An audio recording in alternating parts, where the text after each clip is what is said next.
כבר בראשית המשדר שלנו אנחנו עוברים אל אולפננו המיוחד באולימפיאדה בסאול.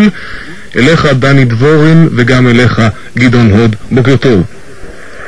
בוקר טוב לכם. אצלנו עכשיו שעת ערב כאן 7:04 על פי שעון סאול, ואנחנו נמצאים כאן באולם האגרוף הנפלא שבו נראה בעוד דקות אחדות את יעקב שמואל בקרב החשוב שלו בדרך לחצי הגמר מול האיטלקי ג'ובאני פריזי במשקל עד 57 קילוגרם. אנחנו מכירים את יעקב שמואל, בחור גם טוב, גם מתאגרף טוב, ואנחנו הספקנו לראות גם את ג'ובאני פריזי, האיטלקי בן ה-22, מקום שלישי באיטליה, בחור שיודע אגרוף, בחור שמסתער קדימה, בחור שהאגרוף שלו הוא אגרוף התקפי.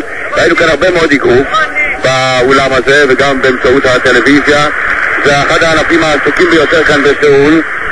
הוא למעשה התחיל כמעט מהיום הראשון של תחרויות האגרוף, והנה אנחנו רואים כאן את יעקב שמואל יופיע היום בכחול כחול, וכשקסדה כמובן. זה האיטלקי? זה האיטלקי? אז איפה אתה רואה כאן? יש להם מבנה גוף מאוד מאוד דומה. זה נכון, זה האיטלקי, הוא מופיע בצד השני עם כלימה אדומה, עכשיו הוא מוריד אותה, והוא גם כן מופיע בגופייה כחולה ועל מכנסיים לבנים.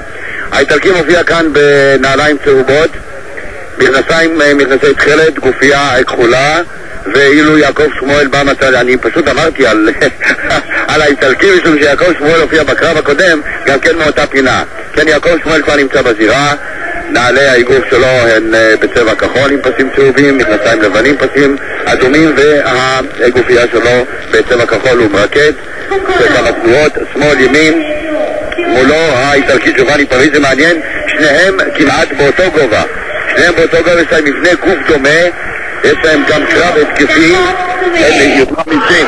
שני המתאגרפים נערכים עכשיו לגונג הראשון כמובן. אם יזכה פה המתאגרף הישראלי, אנחנו, כלומר ישראל, תזכה זו הפעם הראשונה בתולדותיה במשחקים האולימפיים באיטליה. כן, הקרב מיד נפתח וזהו, והשניים עומדים אחד מול השני.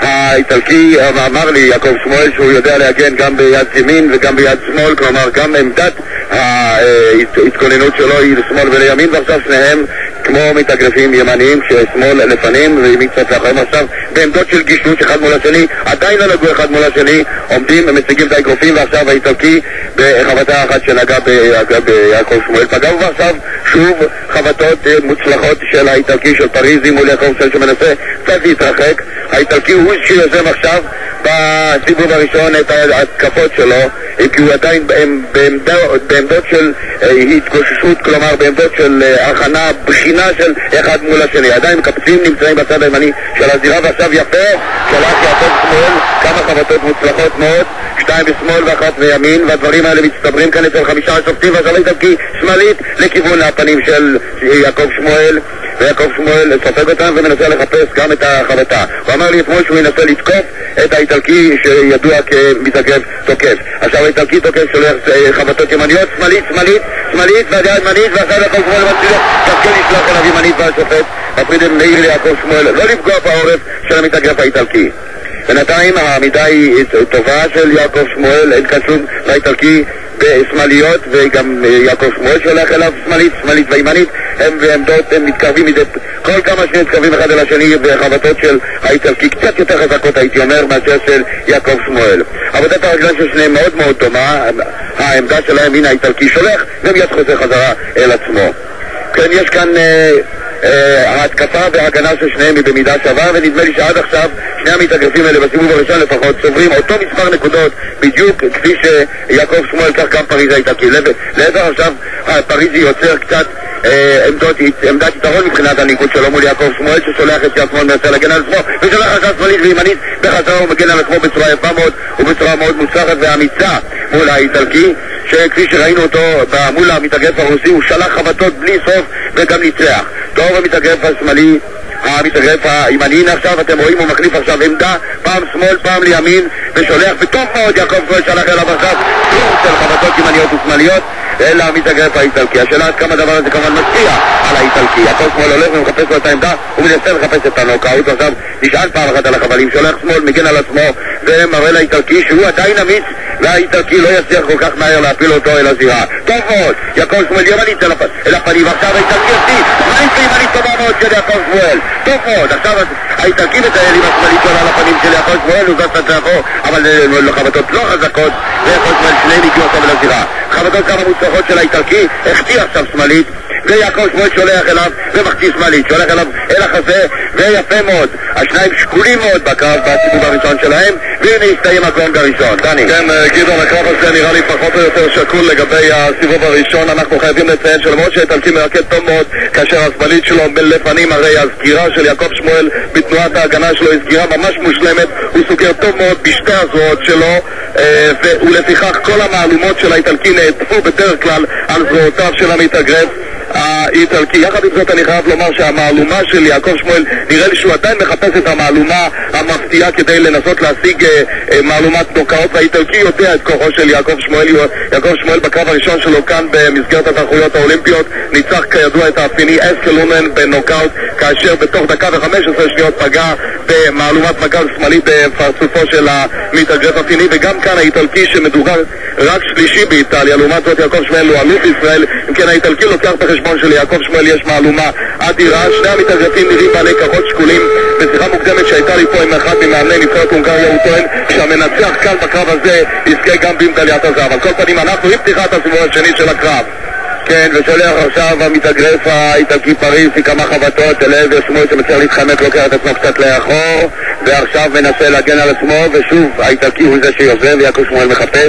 כן, עכשיו שלח לו שתי שמאליות יפות מאוד לעבר פריזי, ופריזי שלח גם כן באוויר, ויעקב שמואל צריך להתחמק ממנו ולעזור לאחור, ועכשיו האיטלקי הוא שיוזם, יעקב שמואל מגן, שולח שמאלית אחת ונסוג קצת לאחור לכיוון החבלים. האיטלקי שולח את השמאליות שלו אבל הן לא פוגעות, ויעקב שמואל מנסה להתגונן, מנסה לחפש את החבטה הטובה שלו השמאלית. הוא מתברר שהוא שלח בסיבוב הראשון כמה חבטות לעבר בית החזה והבטן של האיטלקי, לפעמים זה גם כן טוב, בעוד שהאיטלקי שלח פריזי לכיוון יעקב שמואל חבטה אחת טובה מאוד שמאלית שוודאי העניקה לו כמה נקודות טובות. השניים עדיין מגששים ומחפשים את ההזדמנות שלו. עכשיו האיטלקי שולח כמה שמאליות וימניות לעבר הפנים של יעקב שמואל שמגן על עצמו בצורה די טובה צריך לומר.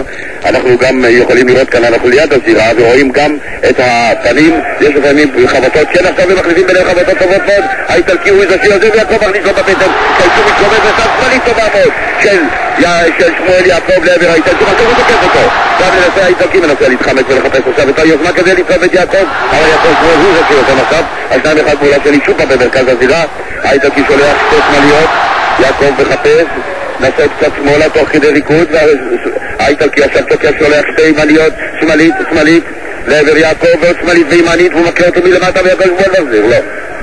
כן, עכשיו מנסה להתחמק, השניים מתרחקים אחד מהשני, מאוד מאוד שקולים הבחורים האלה, ונדמה לי שבלכת השופטים תהיה לא קלה, אלא אם יהיה כאן נוקאוט לאחת משני המתאגרפים האלה.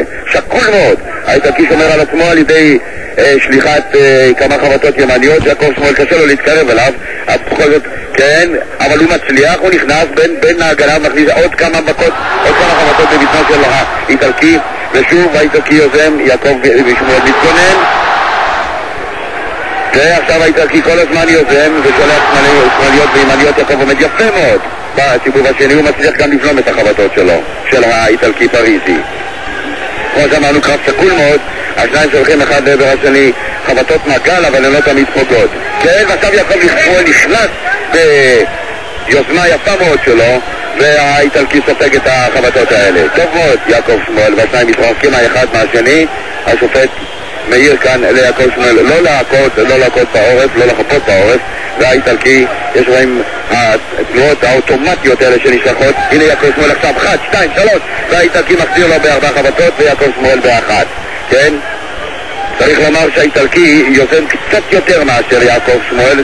כאן השדר האיטלקי כאן לידינו גם כן מזכיר עכשיו את העמידה, הייתי אומר, של האיטלקי במידה מסוימת יתרון קל מאוד, הוא קצת יותר מהוקצה וקצת יותר מהיר וקצת יותר יוזם של יעקב שמואל, אבל בסך הכל קרב שקול ביותר הייתי אומר. בסך הכל גדעון עוד נוסיף שישנה פה עבודת ידיים די טובה של יעקב שמואל, כאשר הוא נכנס לקומבינציה של שמאל-ימין, אנחנו רואים את הפגיעות הנקיות שלו. עדיין בעיקרון יעקב שמואל נשאר אותו מתאגרף של לחפש את מהלומת הנוקאוט, ואולי לפיכך ישנה פה טעות אופטית לגבי רצונו או העובדה שהמתאגרף האיטלקי יוזם מעט יותר. הרי בכל זאת יעקב שמואל לוקח את הקרב בצורה שלווה מבחינתו, כלומר הוא בוודאי אינו, אני לא יכול לומר שהוא מתגונן יותר על המידה, אלא לוקח ומצליח לעזוב בלי כל בעיות את המתאגרף האיטלקי.